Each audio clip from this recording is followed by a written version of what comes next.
Please welcome to the stage, Rich Evans.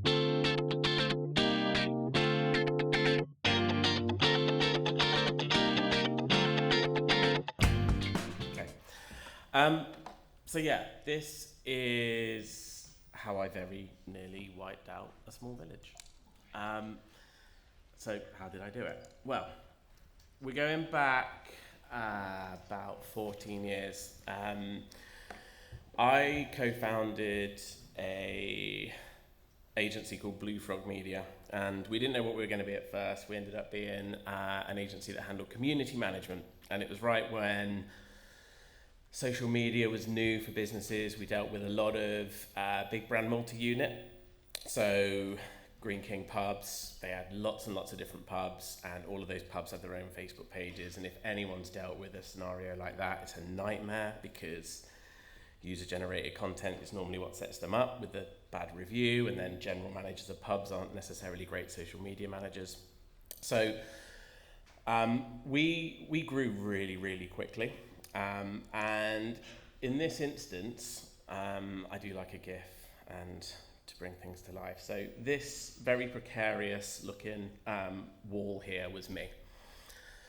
And behind it was a huge amount of stress. We grew really, really quickly. We ended up with 54 on payroll. There was a lot of part-time people because we were essentially a call center for social media. So if you had a dodgy ramen at Wagamama's and wanted to take to social media to talk about it, it would be us in North Devon responding to you. But I didn't really know how to deal with it. So I did what any man of a certain age did and did nothing. And thought instead, no, I've got this, I'm really, really strong.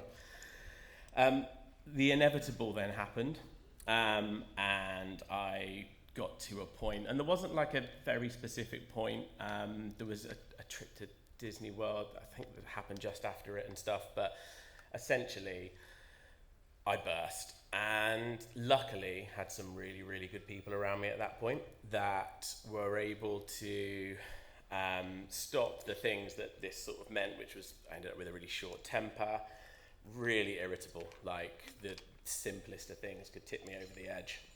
And what that did is it impaired my decision making. So I started making some fundamentally bad decisions that leaders of businesses, marketing agencies, or any business really shouldn't be doing. So I exited that business, and then went on a bit of a mission where I climbed a mountain, raised some money, and did all sorts of things. So who am I? Well, I am Rich Evans. I don't have a podcast, you'll be blessed to know, or a Britney Spears mic. I am going to rely on handheld in a minute. I'm not wearing Speedos, just to clarify.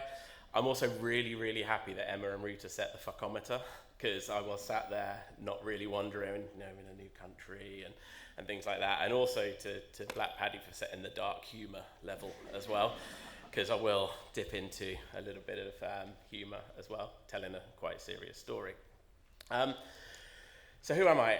First and foremost, I'm a family guy. So this is me, Claire, who's here in real life with me as well, because I have to, in order to keep balance, turn work things into city breaks, so that I can, tick all of the boxes.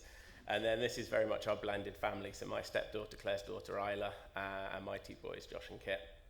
And that is the first thing purposefully, because this is what I fucked up before, basically, is this maybe wasn't the first thing that I was. So now I am first and foremost a dad, a fiance, at some point a husband, I promise. I'm a mountaineer, which is a little bit of a stretch in that I did drag myself up to the top of Kilimanjaro in 2019 to raise some well-needed funds for a charity that I support called Chasing the Stigma. The younger, more good-looking, more athletic chap to the right of me there didn't make it to the top. Paddy, which I remind him of every time I see him. I am, believe it or not, despite the story I've told you, I am now a second-time agency founder. The agency is called Get Better. We specialize in email marketing using a platform that is not the named one that's sponsoring today's event, so for other platforms are not available for the purpose of today. But there are 20 of us in North Devon, very much done things differently, learned from all the mistakes I made previously. We are actually up for Best Agency Culture at the European Agency Awards, which is announced at lunchtime today. So if you see me looking cheerful, that might be why. Generally not so. We are award winning, so hopefully another one today, and that's quite a prestigious one today. We've won some good ones. This though is from the North Devon Business Awards, where Woody from Toy Story there presented us with the best digital business a couple of years ago, where we beat off competition from Kathy's websites and JFJ Wood Flooring to win that accolade. I know, thank you. So over the years, I've been an agency owner, which I've just talked to you about. In the tricky period between, I did some consultancy on the brand side. I have been in sales, and for my sins, when contractually I wasn't allowed to do marketing for a year, I worked in recruitment, specializing in marketeers. And all of these things shared the one main thing, which was there was a hell of a lot of stress.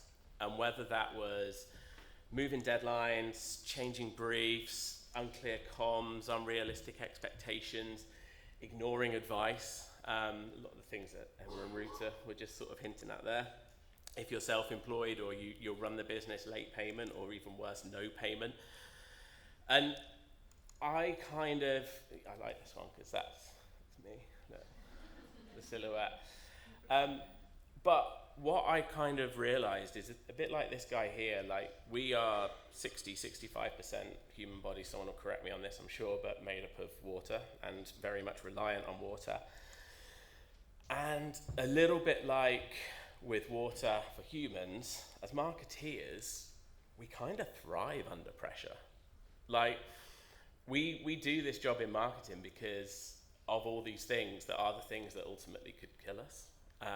And so when I wasn't doing marketing, I craved it again, stupidly. And I think one of the slides was, we are all a bit weird, one of Andy's. And so, yeah, we have to accept that we are a little bit weird and we do crave these things. But I set out on a bit of a mission to sort of talk through how, and the title that's on the agenda for today was the subtitle. So I call this now How I Nearly Wiped Out a Small Village, because it's very dramatic and it will mean that people turn up when it's one of the, if you get to choose your sessions, you've got no choice but to watch me today. And then the subtitle, which used to appear here, was 4 ways of how to handle the 1,500 forms of stress, which is fine if you know that there are 1,500 water systems in the UK, but not everybody does. So it becomes a joke that I then have to explain, so I cut that bit out. But I am going to talk through 4 ways of handling stress and pressure. So first way is be a dam.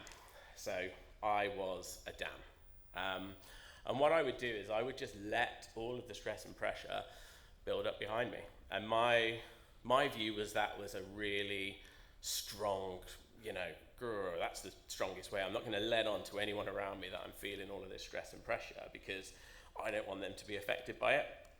So if you know someone that tends to bottle up what they're going through, they must be feeling it because, you've got eyes, you can see what's going on around you, but they don't seem to be showing any signs of it at all. If they don't have any releases of pressure, so someone did correct me when I did this one, so I am aware that dams tend to have valves that you can go and release pressure from, but just stick with me for the purpose of the metaphor. This is a dam without a valve. And of course, there can be fairly catastrophic consequences. So when a dam bursts, as I did, anything that's on the other side of that dam really is fucked. Because water is a really strong, as well as all relying on it, it's also quite a killer. There's not many things stronger than water. So In order to go through the next few bits, what I'm going to do now is I'm going to do a little bit of theatre. So I do need a volunteer. A glamorous one, ideally. Hang on, is anyone wearing Speedos? No. Okay, well, in absence of a glamorous volunteer, Andy, if you could come up and just stay where you are over on that side of the stage. Could you take your shoes and socks off for me? Oh, you're at that age where you have to sit down to take your shoes and socks off. That's made me feel loads better about my age. Yeah, I've got no clue with Big Daddy. Andre the Giant, similar? Yes. Cool. Wow. You look like one. So if you could stand in the paddling pool for me, that'd be great. Thank you. And then what I'm going to do, if you can just hold that for me. Excellent. So, the next way of handling water and the flow of it. So you've got to bear with, if I do like a metaphor, I did warn you all at the start. So, water is the stress, and these are the metaphors for how to handle it. So, the next thing, this is, if anyone doesn't recognise, this is Old Trafford, which is where Manchester United play. And they have a severe drainage issue. And so, to illustrate this, this is the downpipe. And what I need you to do is I need you to pour, and ideally aim it into the next jug, but not until I say, and carefully. So the downpipe has literally no sort of stoppage of flow. What goes in comes out. So, now. See? Oh, wow. In. No.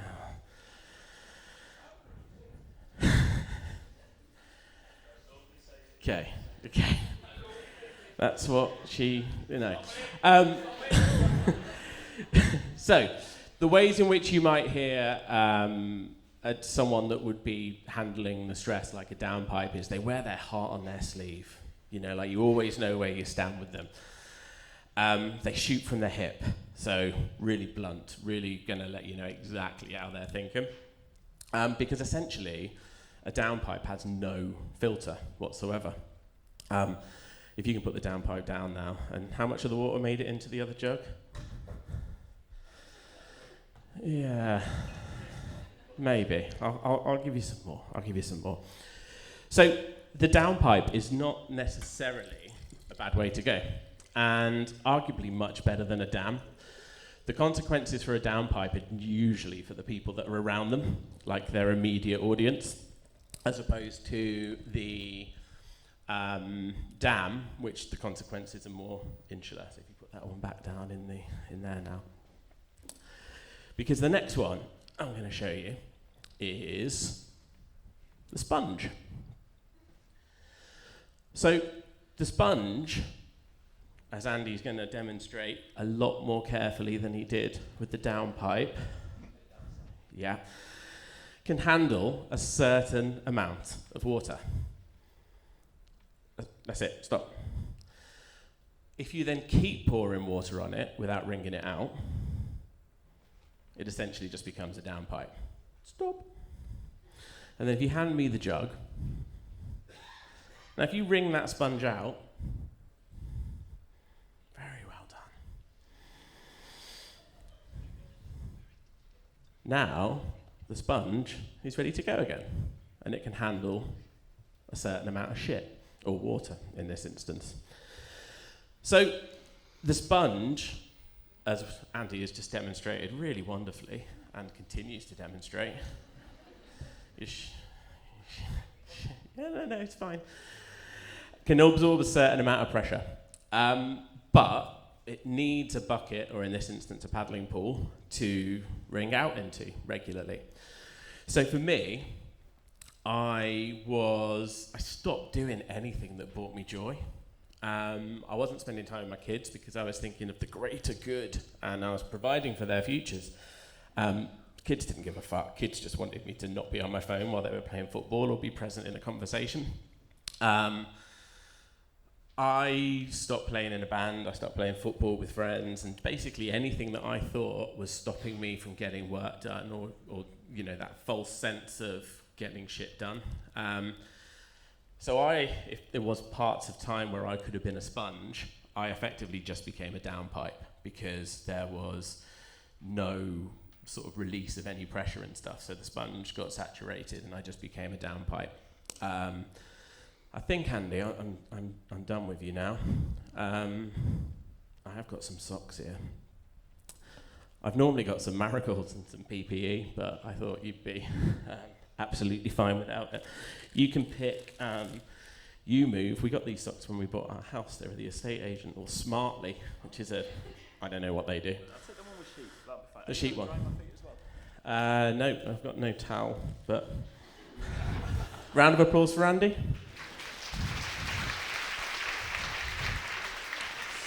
If you didn't know, Andy actually has a podcast. He doesn't like to talk about it. I've never been on it.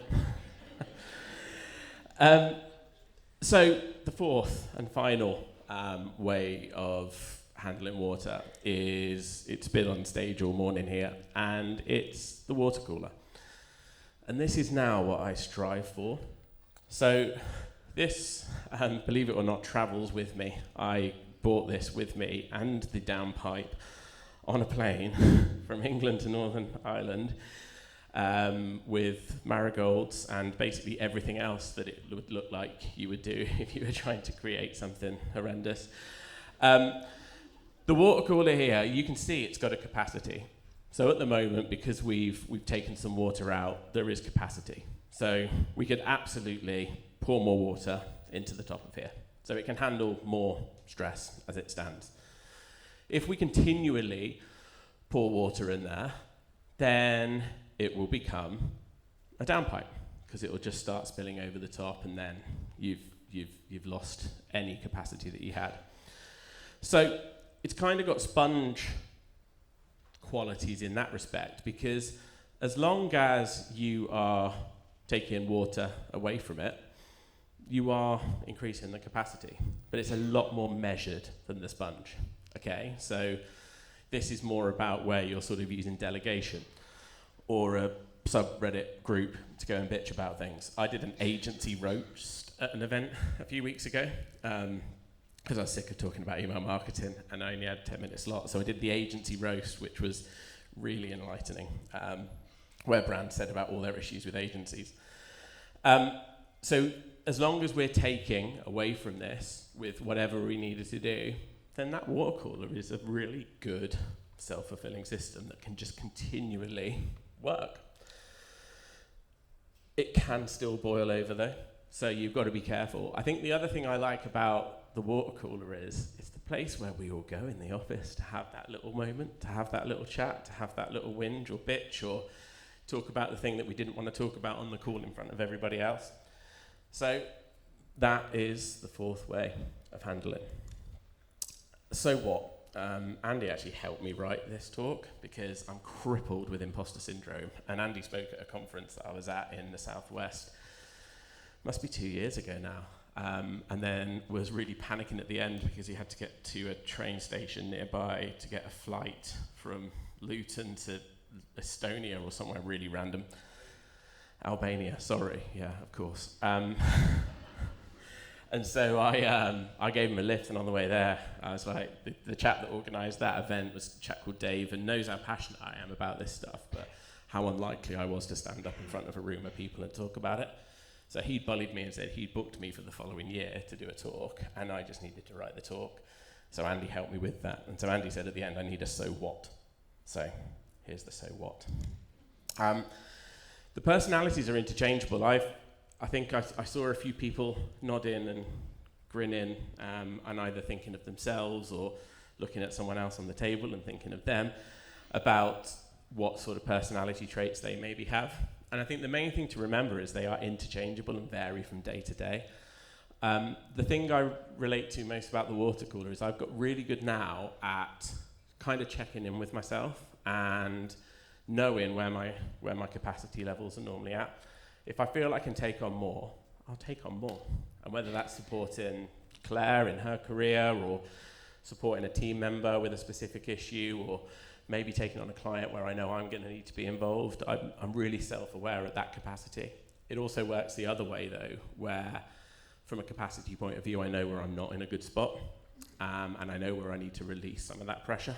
And that might be a conversation with Claire when I get home, or block out my diary for a few days the following week, or a few hours and things. So they are interchangeable. If you've labelled yourself as one of these, don't, because you can absolutely move between them. And I think as important it is to be aware of others and think of like people in your team or clients that you might have or things like that, and where they might be on this scale. It's equally important to be self-aware and to just have that check-in moment with yourself and use the people around you and have the conversations and the bitching sessions and things so that you are sharing the load. The best thing we do in Get Better is we have our weekly meet. And so it's an all hands, I guess, and regardless of how busy we are, what's going on, we get everyone onto that one meet, and they all just get 30 seconds to talk about how they're doing and give themselves a score out of 10. And that score out of 10 is where they're at from a capacity point of view.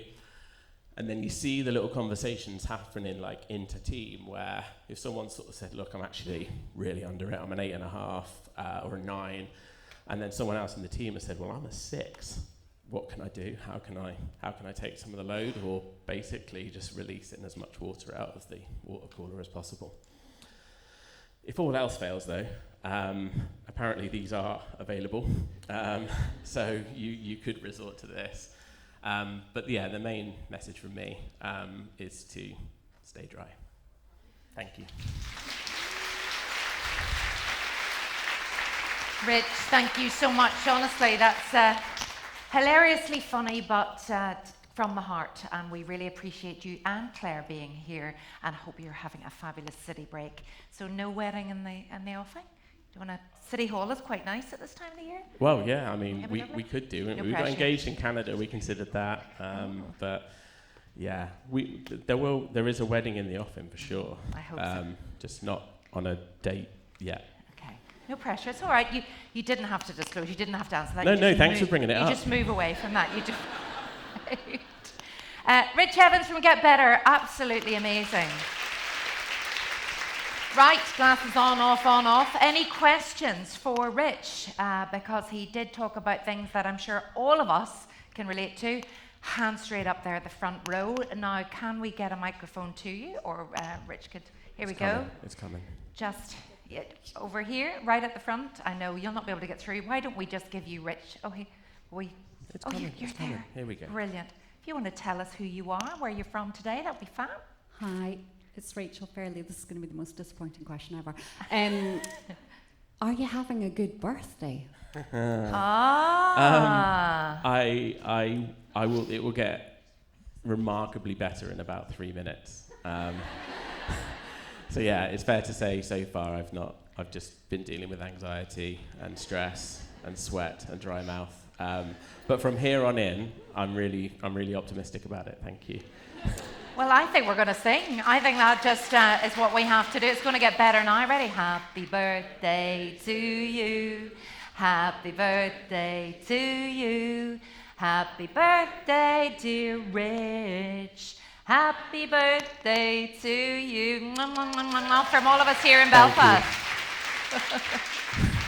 Fabulous. Now, yes, are you having a good birthday is a good question. Have we another question? I can't see. No, you are free to go. Enjoy the rest of your city break, and thank you for being here at the big marketing meetup.